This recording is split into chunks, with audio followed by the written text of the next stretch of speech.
dalawang forma ay ilinipat na sa ano, yung dalawang poste. Yun naman ang lalagyan mamaya ng ano, semento.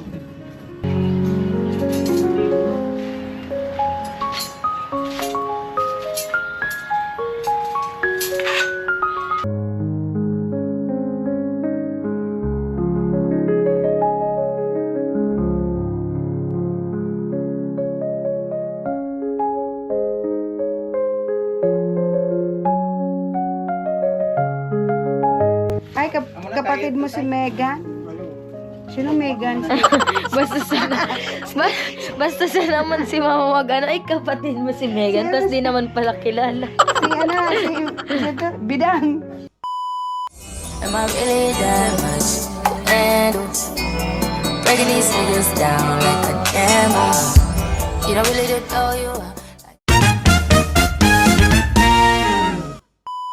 Ang gagawin ni pang limang araw na po sa paggawa itong panibawang project na ginagawa dito sa harap ng bahay ni Gwen. At nandito na sila, Kuya Carpenter at yung kasama nila. Binaklas na nila yung dalawang forma kahapon at ilalagay naman nila sa panibagong poste para buhusan. Yan yung ano, kabitan ng tie beam, saka bubuhusan ulit. Kasi hindi naman pwedeng isang poste kaagad na meron pang ikakabit na tie beam. Kasi mag-ano yan, hindi magiging matibay kapag ganun. Kaya ano muna, yung kaputol muna yung buhos, saka lalagyan ng mga bakal para sa tie beam. At tingnan po natin yung ginagawa na nila.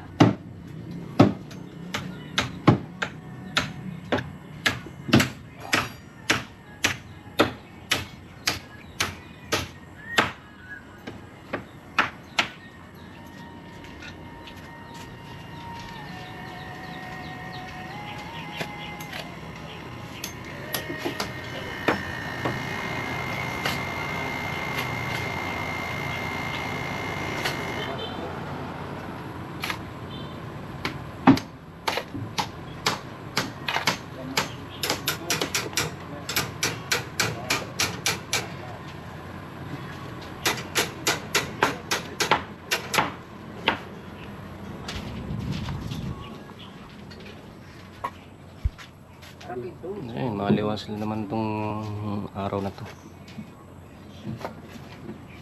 Pero pagdating ng hapon ay talagang may kalat-kalat na pag-ulan na nangyayari dito sa ano, sa lugar na to. Isolated rain showers yung gaganap hapon. Kagabi biglang umunos. Umaga na, mga mag-alas 2 ang umaga. Nagdiligpit na ng mga gamit dun sa taas. May customer pa nga, ayun, biglang umunos, napakalakas. Basa kami. Buti sila Gwen ay nakababa na. Si Ella at saka si Jemel dito na sa baba. Ako yung naiwan dun sa taas. Kasi ako yung finisher sa pagliligpit. Naabot pa ako nung unos sama nung customer na sumilong sa atin.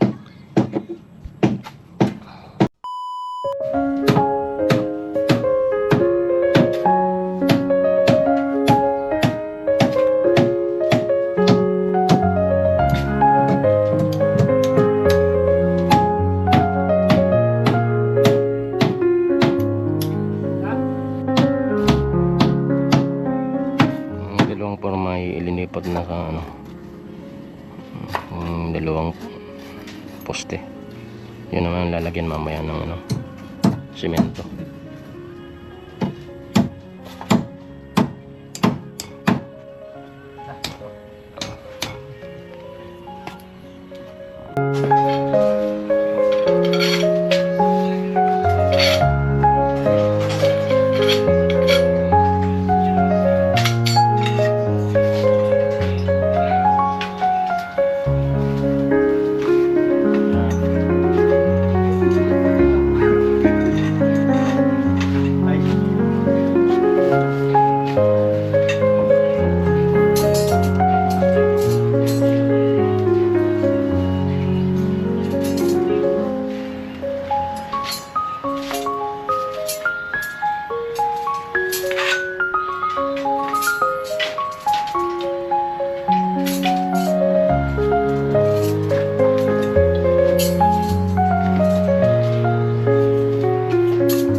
kapatid mo si Megan? Sino Megan? Basta sana, basta sana naman si Mama mag ano, ay kapatid mo si Megan, tapos di naman pala kilala. Si Bidang. Si Bidang, Megan. Oo, si Bidang.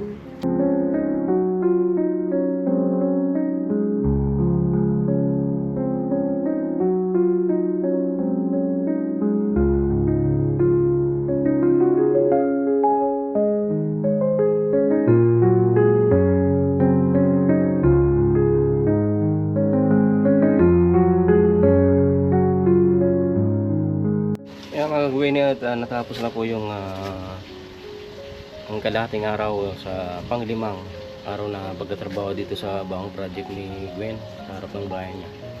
At marami na yung naita yung poste nila at nakapagbuhos na ng 2 poste para sa beam, tie beam yung 2. Tapos ito mamaya bubuhusan din to. Ayan, para sa tie beam yan. Ito yung isa. Tapos yung dalawa pang posting na itayo. Siguro yung kasunod. Bukas na to forman. Tapos yung last na hukay dito sa dito sa kwarting to. Pang 7 ay pang 8 hukay.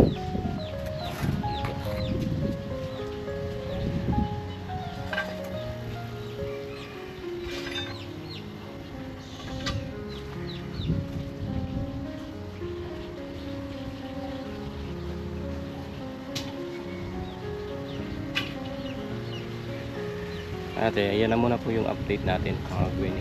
At abang-abang na lang po sa mga susunod na pangyayari at mababago dito sa baong project ni Gwen sa harap ng bahay niya. A few moments later. Mga Gwen, ito dumating na yung pulong pa dun sa order na bakal ko kahapon. Plywood at mga ilang bakal.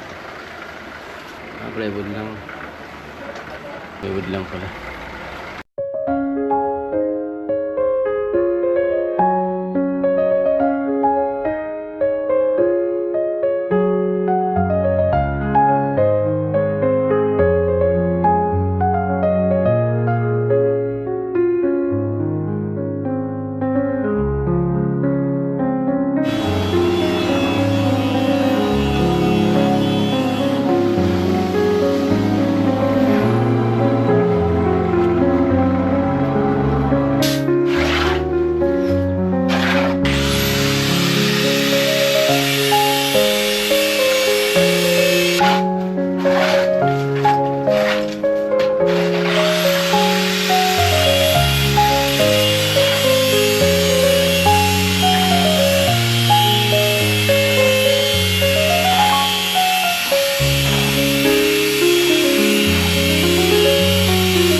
ginagawa nila Kuya Carpenter.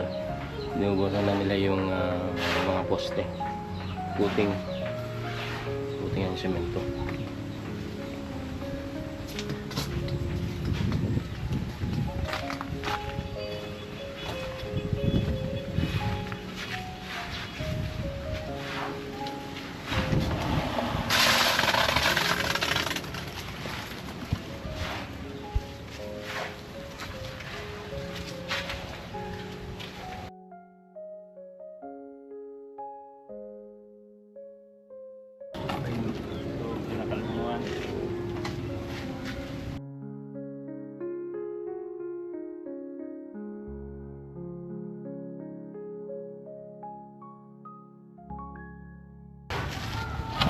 Tadi may na poste.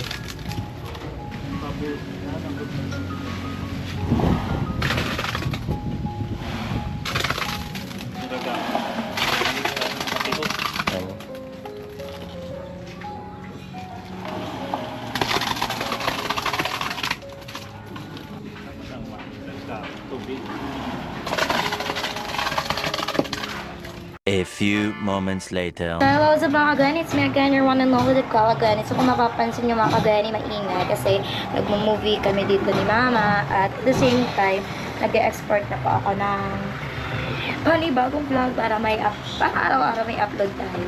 So ayan si Mama habang nag-prepare siya ng ititinda ng students. Nabubulol ako. Nag-prepare siya ng ititinda din sa Bolivar. Nanonood siya ng movie para hindi siya antukin. So, ayun, ang ingay. Hindi ako makapag-focus. So, taas muna tayo mga kagani kasi nadidistract ako dun sa movie. At si Sushi at dito. Hello, baby. Malungkot ikaw. Come here. Come here, Sushi. Pikachu, Sushi. Ay, wala siyang energy for today's video kasi hindi pa siya uminom ng vitamins. Sushi, come here na, baby. Bakit?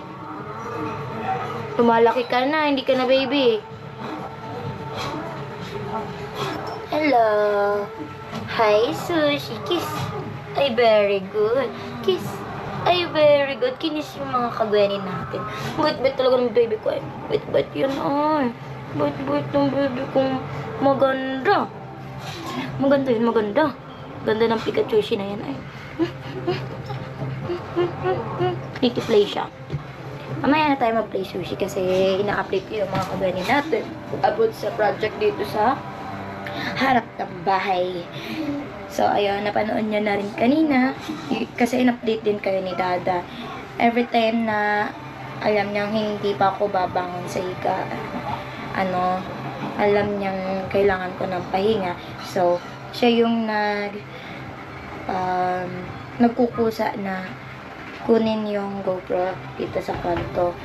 So, ayun, siya yung palaging nag-update sa inyo para masubaybayan nyo yung pasunod na paggawa ng aabangan yung project dito sa harap ng bahay. So, sa ngayon kasi mga kagani, ayoko pang sabihin kung ano yung pinapagawa dito sa harap para, syempre, ma-excite kayo kung ano yung pinapagawa namin dyan at kung ano talaga yung kabuuang itsura niyan.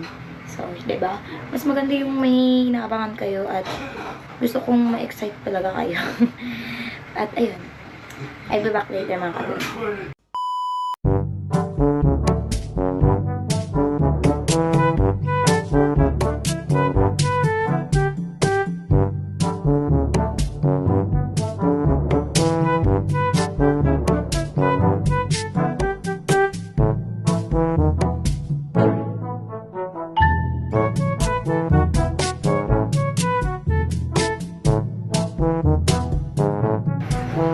Lahat na lang nilalaroan mo.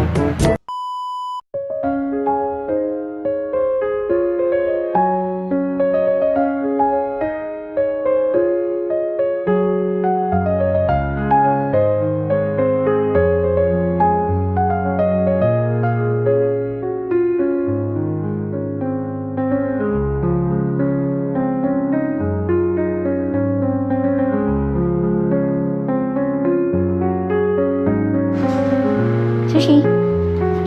Hello. Hello, Sushi. Hello, baby. Hello, Sushi.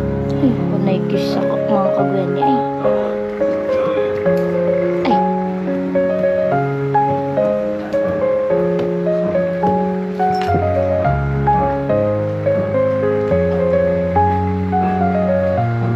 Cute mo naman. Beautiful eyes nga, baby. Uy, uy, uy, uy. Uy, uy, uy, uy, uy. Cutie, antok ikaw. Ay, ayaw magpahawak. Ayaw magpahawak. At ayaw magpahawak. Ayaw magpahawak ng baby. Ayaw magpahawak.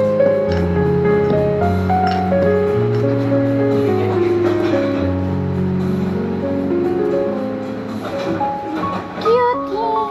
Sushi. Sushi. Ganda ay. Ay, ay, ay, ang ganda. Beautiful eyes. Ay, ay, ay. Cutie. Bye-bye. Mga kagwini at tapos na nga yung full day ng mga trabador. Ito yung pang-5 araw nila. At ito na yung mga nagawa.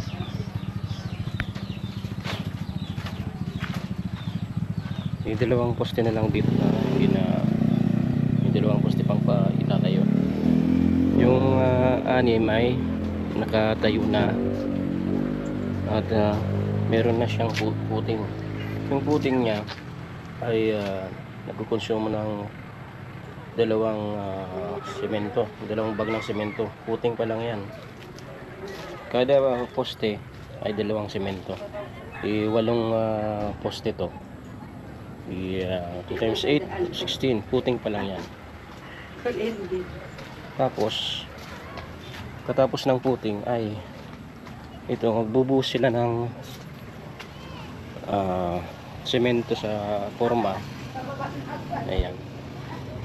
Para yan sa gagawing tie beam. Ayan. Yan ang papatungan ng tie beam na magkukunik dito sa bawat poste. Tie beam na magkukunik sa bawat poste para mas lalong tumibay yung pundasyon ng building na itinatayo. Kaya napaka-importante sa mga ganitong tinatayong building ay may tie beam sa ibaba. Kasi ano to flood prone area. Kung sa binabaha, binabagyo, dapat talaga matibay yung pagkakatayo ng pundasyon. Kaya dapat may tie beam sa ibaba. Napaka-importante ng tie beam sa bawat building na tinatayo. Lalo na dito sa sa parting to na malapit sa Katolik. Kaya kung sa gastos talaga, magastos to. Ayun, yung papatungan ng tie beam ay isang semento. Pero hanggang sa first floor, nagkukonsumo ang bawat poste ng 5 bag ng semento. Ano na yan, hanggang first floor na yan. 5 bag, 8 poste, 40 bags sa nakakonsume dun sa 8 poste hanggang first floor na yan. Hindi 40 bags. Tapos itong sa puting 16, tapos sa tie beam 17 bags. Yun ang na-estimate ni Kuya Carpenter. Pina-estimate ko kanina 17 bags yung palaman ng tie beam. Tapos may pa dito sa yung sa biga. Ganon din yung konsumo sa pareha sa tie beam. 17 bags din para sa biga. Yung sasahod nung sasalo nung first floor slab. At yung slab, magkukonsume din siya ng 40 bags. Yun na, sa flooring slab. Kaya talagang madami pang semento ang kailangan para dito. Dito sa ground floor ay na muna siya. Tambak na muna nitong lupang nauukay. Hindi na muna siya kasali sa flooring. Dito na muna mag-concentrate sa poste, sa first floor at sa tie beam na gagawin. Kaya ayan mga kuwene, medyo madugo ang labanan sa pagdating sa gastos dito sa bagong project na ginagawa dito sa harap ng bahay ni Gwen. At yan po muna yung update natin. Abang-abang na lang mga Gwen kung ano pa yung susunod at magbabagong anyo dito sa bagong project ni Gwen sa harap ng bahay niya. Okay, hanggang sa susunod na vlog.